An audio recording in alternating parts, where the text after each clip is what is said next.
Hello दोस्तों, step towards stock market YouTube channel पे आप सभी का स्वागत है। तो दोस्तों, इंडिया के फ्यूचर ओरिएंटेड बिजनेस यानी कि रिन्यूएबल एनर्जी बिजनेस को लेकर एक जबरदस्त अपडेट आई है। और दोस्तों, आज के इस वीडियो में हम उसी अपडेट के बारे में बात करने वाले हैं और अपडेट के चलते हम किन किन कंपनियों को स्टडी कर सकते हैं वो भी हम आगे जाकर देखने वाले हैं। और दोस्तों, मैं आपको हर बार कहता हूँ कि stock market is all about business. जिस बिजनेस में ग्रोथ होती है वहीं पे जबरदस्त पैसा कमाने की अपॉर्चुनिटी क्रिएट होती है। और दोस्तों, ये जो फ्यूचर ओरिएंटेड बिजनेस होते हैं यहाँ पे सबसे ज़्यादा ग्रोथ नज़र आती है। तो दोस्तों, चलो अब हम इस future oriented business renewable energy business पर का अपडेट देख लेते हैं। वैसे ही अपडेट के चलते हम किन किन कंपनियों को स्टडी कर सकते हैं वो भी हम आगे जाकर देख लेते हैं। तो दोस्तों, सबसे पहले आप यहाँ पे इस अपडेट की हेडिंग को पढ़ सकते हो। Solar and wind account for 92.8% of India's renewable energy capacity reach 219 gigawatt in calendar year 2026 की फर्स्ट हाफ में। तो चलो इस अपडेट को पूरा डिटेल में समझ लेते हैं। वैसे ही अपडेट के चलते हम किन किन कंपनियों को स्टडी कर सकते हैं वो भी हम आगे जाकर देख लेते हैं।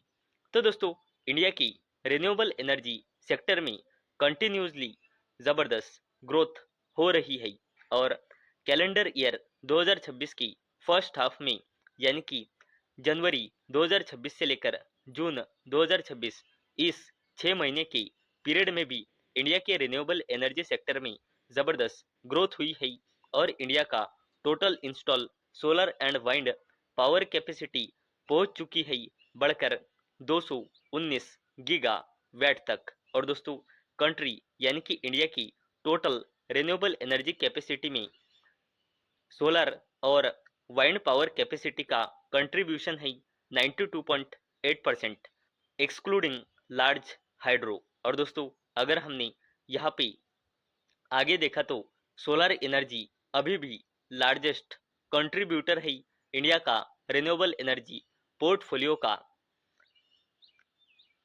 219 total install solar and wind capacity का सिर्फ 162 गीगावाट यानी कि लगभग 74% टोटल सोलर कैपेसिटी का कंट्रीब्यूशन है और बचा हुआ 26% कंट्रीब्यूशन वाइंड एनर्जी का है। और दोस्तों, यहाँ पे सोलर कैपेसिटी बढ़कर 162 हो चुकी है और वाइंड कैपेसिटी बढ़कर 55 गीगावाट हो चुकी है।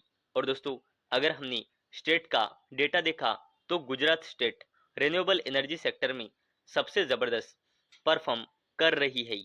इस स्टेट की इंस्टॉल कैपेसिटी है 49,306 मेगा वैट की, जिसमें 16,086.66 मेगावाट की वाइंड पावर कैपेसिटी है और सोलर पावर कैपेसिटी है 33,220.04 मेगा वैट की। और दोस्तों, इंडिया का total install wind and solar capacity का गुजरात ये स्टेट अकेला कंट्रीब्यूशन करता है 22% से भी ज़्यादा का।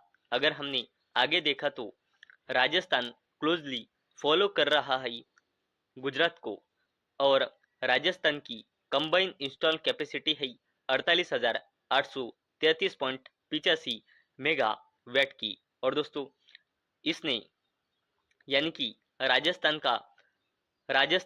इंडिया का लार्जेस्ट सोलर पावर प्रोड्यूसर है 43,317.81 मेगावाट कैपेसिटी के साथ, क्योंकि दोस्तों इसे सपोर्ट मिल रहा है अपने वास्ट डेजर्ट्स लैंडस्केप और हाई सोलर रेडिएशन लेवल्स के चलते। और दोस्तों, अगर हमने राजस्थान का वाइंड एनर्जी कंट्रीब्यूशन देखा तो वो है 5,516.04 मेगावाट। और दोस्तों, इसके चलते Rajasthan one of the countries most important renewable energy hub माना जाता है। और दोस्तों अगर हमने दोनों को एक साथ किया यानी कि गुजरात और राजस्थान, इन दोनों ही स्टेट को, तो इन दोनों का इंडिया के total install wind and solar capacity में कंट्रीब्यूशन है सिर्फ दो ही स्टेट का 45%। और दोस्तों अगर हमने आगे देखा तो अगर हमने दूसरे भी स्टेट की बात की तो महाराष्ट्र रैंक थर्ड पे है 26,631.08 मेगावाट की कंबाइन कैपेसिटी के साथ, जिसे क्लोजली फॉलो कर रहा है तमिलनाडु 26,395.15 मेगावाट की कैपेसिटी के साथ। और दोस्तों महाराष्ट्र का पोर्टफोलियो सोलर पावर कैपेसिटी के चलते डोमिनेंट कर रहा है और तमिलनाडु मेंटेन कर रहा है balance mix of wind and solar installation का। और दोस्तों कर्नाटका ने बिल्ड की है स्ट्रॉन्ग रिन्यूएबल एनर्जी 20,431.38 मेगावाट की इंस्टॉल कैपेसिटी के साथ। वैसे ही आंध्र प्रदेश और मध्य प्रदेश ने क्रॉस किया है 12,500 मेगावाट और 10,000 मेगावाट की कैपेसिटी। और दोस्तों अगर हमने बात की कि हम सोलर और वाइंड इन दोनों ही बिजनेस के चलते किन किन कंपनियों को स्टडी कर सकते हैं, तो दोस्तों हम इस रिन्यूएबल एनर्जी बिजनेस यानी कि सोलर पावर और वाइंड पावर कैपेसिटी के चलते हम टाटा ग्रुप की Tata power company limited, Adani group की Adani green energy limited, JSW energy limited, Suzlon energy limited, premier energies limited, ऐसी जबरदस्त कंपनियों को चलती स्टडी कर सकते हैं। तो दोस्तों आज के इस वीडियो में हमने देखा कि इंडिया की फ्यूचर ओरिएंटेड बिजनेस यानी कि रिन्यूएबल एनर्जी बिजनेस में सबसे जबरदस्त कंट्रीब्यूशन कर रहा है सोलर एनर्जी कैपेसिटी और वाइंड एनर्जी कैपेसिटी। और अपडेट के चलते हम किन किन कंपनियों को स्टडी कर सकते हैं वो भी हमने आज के इस वीडियो में देखा है। तो दोस्तों मुझे उम्मीद है आपको ये वीडियो पसंद आई होंगी। तो दोस्तों अगर आपको ये वीडियो पसंद आई होंगी तो इस वीडियो को लाइक करें और चैनल को सब्सक्राइब करें। और दोस्तों मैंने ये वीडियो सिर्फ और सिर्फ एजुकेशन और इंफॉर्मेशन पर्पस के लिए बनाई है। मेरी ओर से कोई भी रिकमेंडेशन नहीं है कि आप इन स्टॉक्स को बाय करें, सेल करें या फिर होल्ड करें। तो चलो मिलते हैं अगले वीडियो में, तब तक के लिए टाटा बाय बाय।